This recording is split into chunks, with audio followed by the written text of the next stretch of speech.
Hey guys, if you're like me, then you're on a never-ending search to find the perfect holster.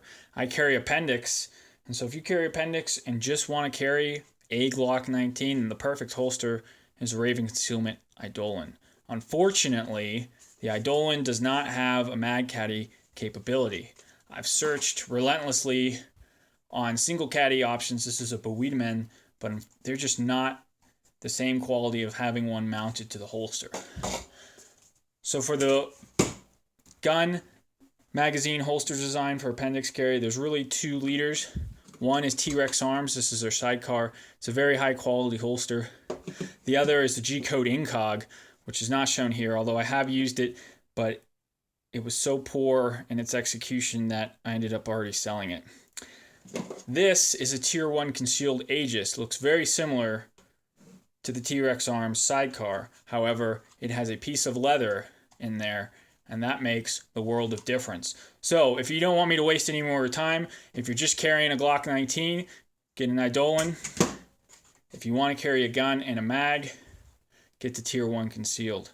However, there are some serious fit and finish issues with the Tier 1 concealed, which has raised concern for me. The T-Rex Arms is an amazingly well-built holster. There's a lot of things I like about it. The quality of workmanship is top-notch. However, when it comes to holsters, my priority is concealment. You notice here, there's a huge gap between my belly and this gun. The reasoning for that is that there's not only a bend this way, there's also a bend this way with the magazine. The magazine is actually pushing the gun away from my body. If you take the magazine out, it fits just fine. But the whole point of the holster is to have the magazine, and the magazine pushes the gun out and it prints significantly. The Tier 1 concealed fixes that because it only pivots back and forth. It doesn't actually come towards the body with the magazine. And with that leather, it's sort of one size fits all. So this definitely has a much better concealment profile. Not as good as a Raven Eidolon, especially since the Eidolon has a wedge. I'm a big fan of the wedge. Neither of these holsters have wedges, nor do they have the capability of attaching one. I mean, quite frankly, how difficult would it have been to put a couple holes there so I can mount a wedge and be the happiest camper? It's not just the wedge I don't like these products. There's several little things that it shows that the holster companies aren't quite up to speed. First, the clips. I really like the clutch power of the clips. In fact, the clips are very similar, minus the logos. They're pretty much the same clips. And the Kydex, it almost looks like they're from the same company, so they got the same suppliers. However, these are universal clips that are at 1.75 inches. Well, guess what? Most gun belts nowadays are 1.5 inches. This is a Valone Gearworks. I've also got Aries gear, and it does not stay well on these belts. There is so much movement between the belt and the holster with these 1.75 inch clips that it really becomes an issue of where you got to replace the clips. Thank God Raven Concealment makes 1.5-inch clips for me to use on these holsters. And that's the main issue I had with the G-Code Incog, is their clips were bent in, which replaced the claw mechanism. It actually concealed very well, but the fact that it wouldn't fit on an 1.5-inch belt securely meant that those clips had to go, and without those clips, you didn't have the concealment profile, which is why I got rid of them. That being said, look at this. See how far that claw pokes out from the clips? When you snap the belt on, you'll just see how ridiculous and how poorly thought out this design was. This is an 1.5-inch belt, and they're universal belt loops. And you got overhang here, but you've got about half of the belt is off of the claw, which is just terrible, because then the belt will slip up over it and the claw is worthless. And then look at this. The claw points out farther than the clip, which just prints terribly. Like, who thought that that was a good idea? Raven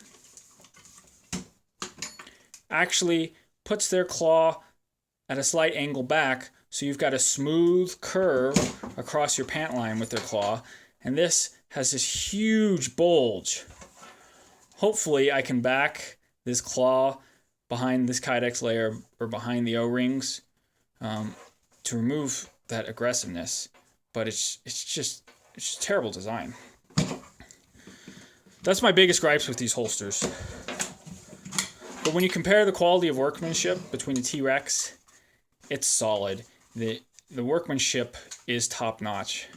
Tier 1 concealed, unfortunately, not so much. Look how far past the edge the barrel and the slide points from the Tier 1 concealed. And look how much play there is.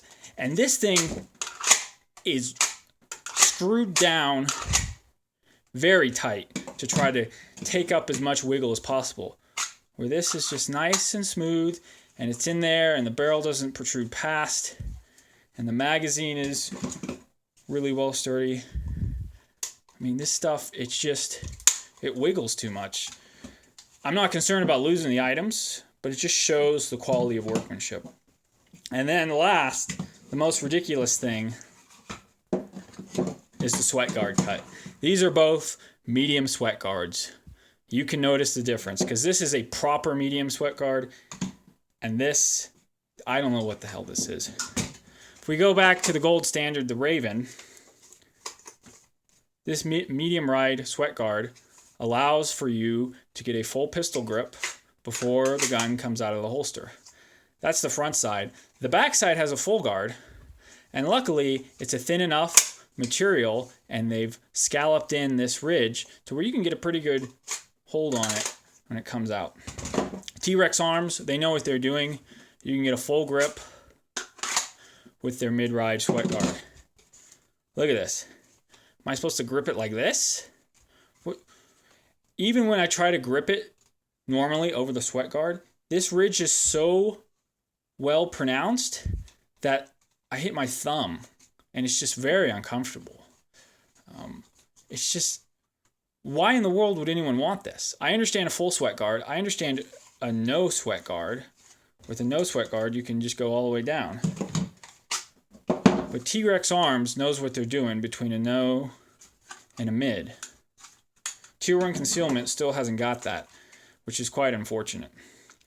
But in the end all be all, concealment is king.